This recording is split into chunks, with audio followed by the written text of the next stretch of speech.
Let's go, it's time, Shri Rahul Gandhi!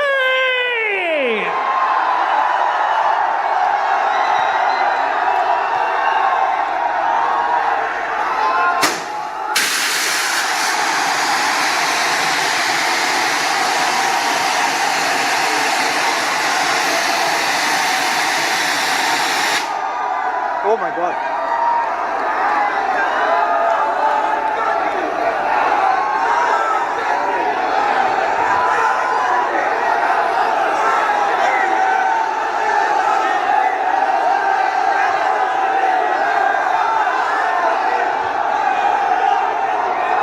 कितना प्यार करते हो और जोर से बताओ आवाज के साथ, come on! Hello.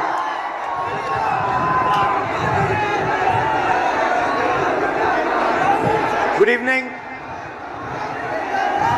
How is everybody? All well?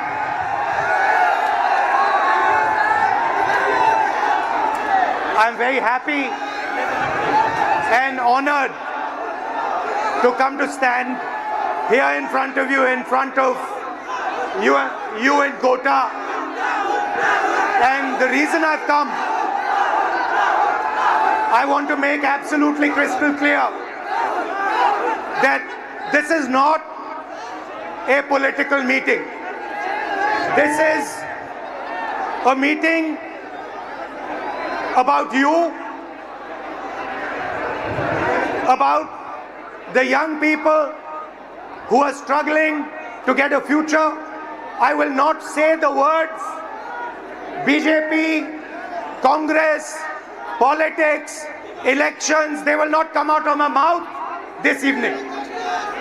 This evening is about you. It is about what you're facing.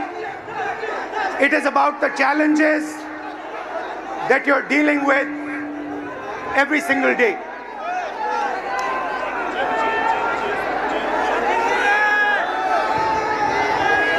Some time back, I walked from Kanyakumari to Kashmir.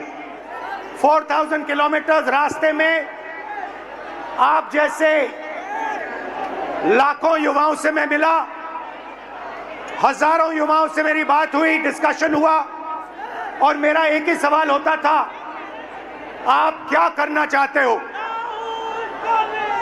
मुझे 5 जवाब मिलते थे, छठा जवाब नहीं मिलता था। Engineer, doctor, lawyer, IAS, or then forces. These are the 5 answers I used to get. So the first question that came in my mind, मेरे दिमाग में पहला सवाल उठा कि देश के युवा देश के भविष्य होते हैं। हमारा एजुकेशन सिस्टम हमारे युवाओं को सिर्फ 5 ऑप्शंस क्यों देता है? यह सवाल बहुत बार मैंने पूछा, वही जवाब मिला। तो यात्रा पे मैंने 15-16 लड़कियों के साथ मीटिंग की और उनसे पूछा क्या करना चाहती हो? किसी ने कहा इंजीनियर, किसी ने कहा डॉक्टर, किसी ने कहा लॉयर, वही 5 जवाब। और फिर मैंने उनसे पूछा, मुझे सच बताओ क्या करना चाहती हो? तुम्हारे दिल में क्या है?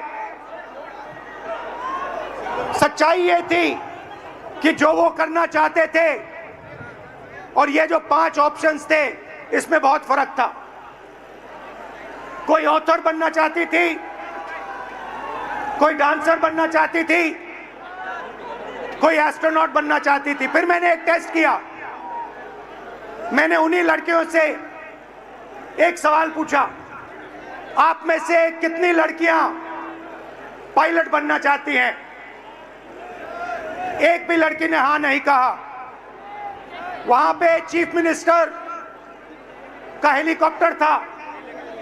मैंने हेलीकॉप्टर पायलट से कहा, 5-6 लड़कियों को आप हेलीकॉप्टर में ले जाइए, जॉय राइड कराइए, कॉकपिट दिखाइए।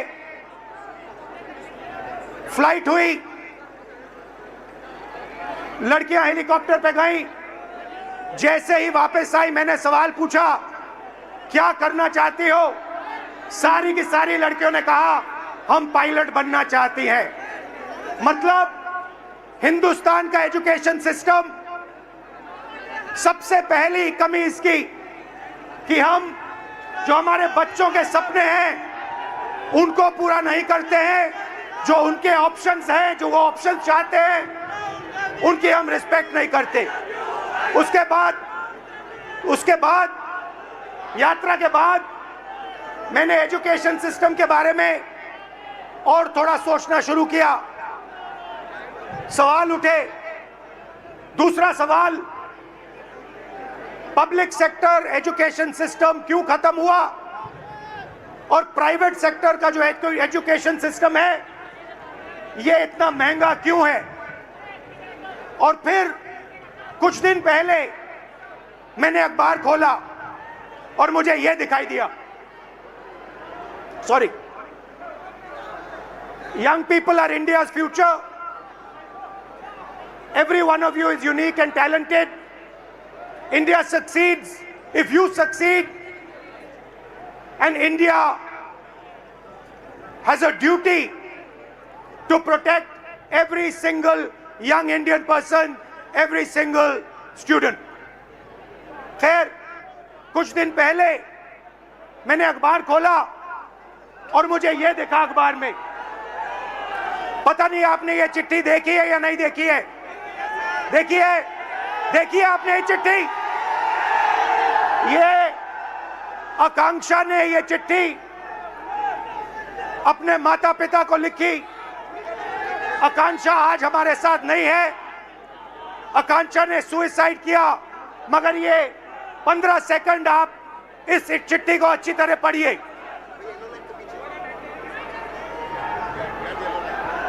ये आकांक्षा डॉक्टर बनना चाहती थी। इनके पिता से कुछ दिन पहले मेरी बात हुई, पैरालाइज्ड हैं, कर्ज लिया, आकांक्षा का नीट का पेपर लीक हुआ और आकांक्षा कहती है, लास्ट लाइन में आपके लिए पढ़ूंगा, सॉरी मम्मी पापा, मैंने सब बर्बाद कर दिया आप दोनों का, मैंने सब बर्बाद कर दिया आप दोनों का। सच्चाई ये है कि ये आकांक्षा की गलती नहीं थी, ये आकांक्षा के माता पिता की गलती नहीं थी, ये एजुकेशन सिस्टम की गलती थी। हिंदुस्तान का एजुकेशन सिस्टम अपने बच्चों को प्रेशराइज करता है, स्ट्रेस देता है, दबाता है, कुचलता है।